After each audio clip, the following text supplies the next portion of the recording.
dajeeg ñi nga xamante ne nii mooy waa Ngeko mouvement collectif taxaw suñu stade dañu woon ànd ak population Ngeko ñu def ci benn marche boo xamante ni dañu ko jëlee stade ñëw fii rond-point bi daje pour def ci suñu déclaration bi nag du lu dul yaakaar bu tas parce que boo xoolee Ngeko nga xool jeunesse bi ni ñu taxawee da ngay xam ne seen yaakaar dafa tas maire boo xamante ne nii ñu ngi topp suñu stade yaakaar naa ne depuis 2013 ñu topp suñu stade bu ñu ko livré wax ñoo xamante ne nii tey bu waxee ak wax li muy wax suba dafay wute bu nekk loo xamante ni tamit jooy nañ ko jooyaat ñu ko marché bi tey ngeen jàkkaar lool yaakaar naa ne ñëw na fi mu wax ñu ne maquette bi étage la waroon a doon xaalis bi nga xamante ni moom moo waroon dem ci kaw dañ koy jël yóbbu ko ca stade ba pour eggale ko stade ba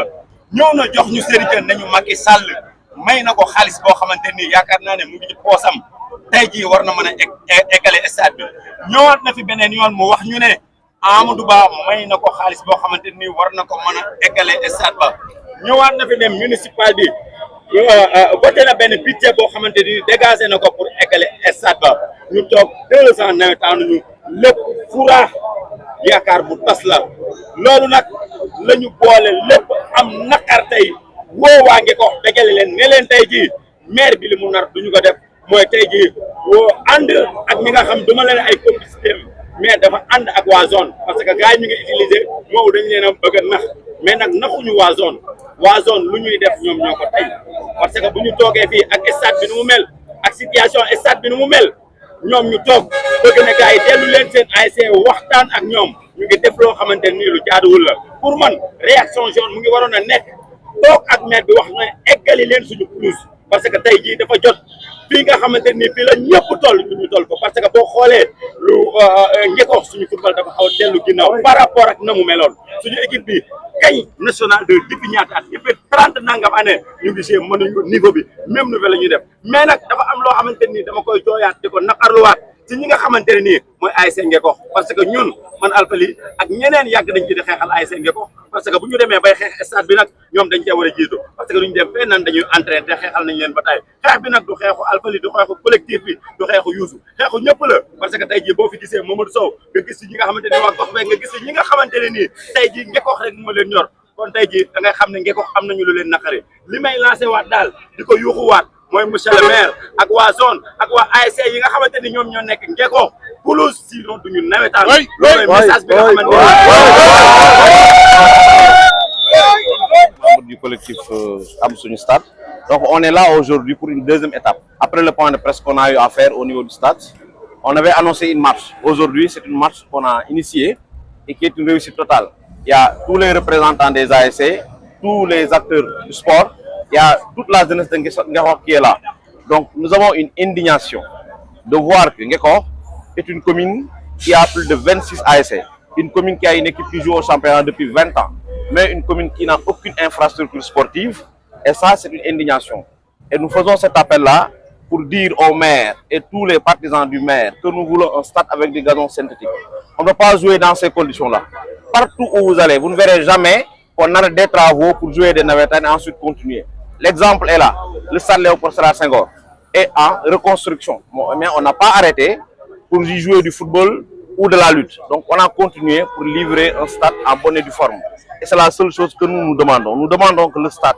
soit rendu avec du gazon synthétique. Parce que c'est une promesse que le maire avait eu à faire pendant plusieurs années. Donc il faut rappeler qu'aussi le stade a démarré, presque ça va faire 10 ans.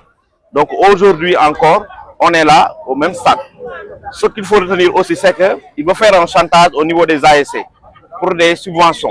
que nous n'acceptons pas. Ça fait 2 ans qu'il n'y a pas eu de navetan. Les subventions cumulées des 2 années passées, ça devait nous faire au moins 30 millions. Avec ces 15 millions-là, ça allait nous faire 45 millions. Avec ça, c'est un début. Mais comme les autorités n'ont aucune idée de ce qui se passe, ils n'ont aucun moyen de faire ça, nous exigeons que le stade soit gazonné. Et c'est la seule chose que nous demandons. Ici, ce n'est qu'une deuxième étape. La troisième étape, on va faire des sittings au niveau de la mairie, on va faire des sittings au niveau de la sous-préfecture pour que le maire puisse honorer ses engagements. Et le cri du cœur, c'est que nous voulons un stade avec du gazon synthétique. Donc c'est ça qui aujourd'hui qui nous réunit pour faire cette marche-là. Il y a tout ce qui manque. Quand on parle de stade aujourd'hui, c'est des stades multifonctionnels. Il y a récemment un fils de Ngeko qui est champion du Sénégal. on a eu un international de U19, on a eu des internationaux de lutteurs. Donc quand on parle de stade, c'est tout l'aspect sportif. Le football, c'est un secteur, mais nous voulons un stade multifonctionnel. Donc par exemple, pour organiser des structures culturelles, par exemple. Mais on n'a aucun lieu ici symbolique pour réunir ne serait-ce que 40 personnes. Ici, c'est le lieu symbolique, mais ici, on ne peut pas faire aucune activité. Donc ce que nous voulons et ce que nous demandons, c'est que le stade soit gazonné, le stade soit terminé avant qu'on ne puisse essayer de jouer du navétane. On a vu des gens de la zone qui essaient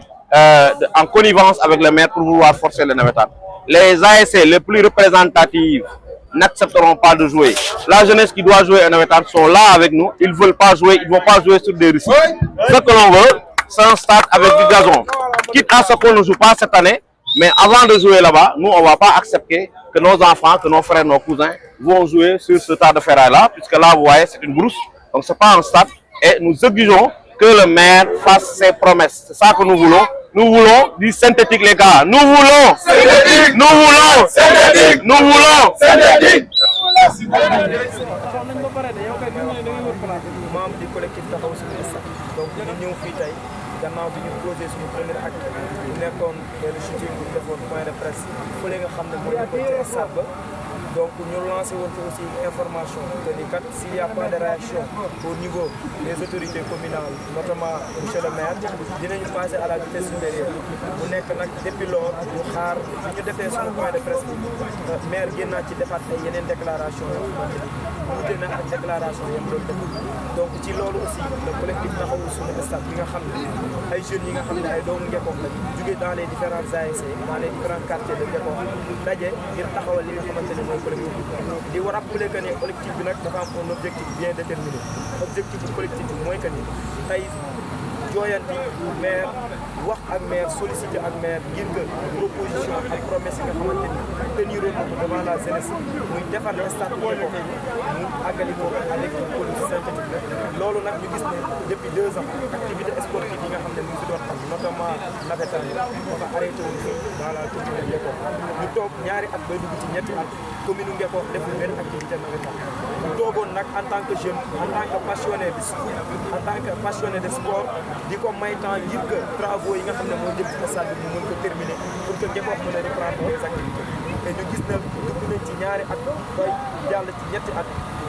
promesse yi nga xamante ni teniroon nañ ko muy terminer stade bi avec une police synthétique tey gis nañ ne loolu dara yemb ci tey nag seen collectif la taxaw mais nag il faut alerter le maire mais il faut aller au-delà même au niveau local muy alerter les autorités compétentes plus particulièrement madame la ministre des sports bi nga xam ne moom jiite wàllu sport boo wax ko ne la jeunesse la Ngekoox tey ñu ngi réclamer li nga xam ne mooy suñu stade bi nga xamante ni dafay nekk stade moderne stade digne de son nom avec une police synthétique tey ñu gis ne le maire revenir na ci ay propos mais aussi mu ngi mener des manœuvres ak ay partenaires am ngir que ASC yi mën a ñëw football ci stade bi nga xamante ni dafa nekk un chantier tey stade bee ku fa dem gis na travaux yi dara am stade boo xamante ni tey projecteurs yi ñuy wax pareegul amagul aire de jeu boo xamante ni c'est bien défini amagul une pelouse synthétique tribune bañ fa def liggéey bi àggagul nga bëgg a exposer waat les jeunes ne leen kaa leen football ci bu déwénee ma àggali ko cette jeunesse jàpp ne loolu ay naxe la jàpp nañ ne tey bis buñ fa commencé di football liggéeyu stade bi dootul te sport Ngekoox mu ngi daanu sport Ngekoox mu ngi nërmeeru ngir ñàkk infrastructure sportive loolu nag tey le collectif bi ànd ak jeune Ngekoox yëpp ànd ak ASC ànd ak tous les acteurs sportifs ñëw fii devant l'autorité compétente muy devant le sous-préfet Ngekoox ngir def suñu déclaration gannaaw bu ñu amalee marche boo xamante ni commencé nañ ko fële nga xam ne mooy ci terrain municipal ba agsi donc ñuy lancer un appel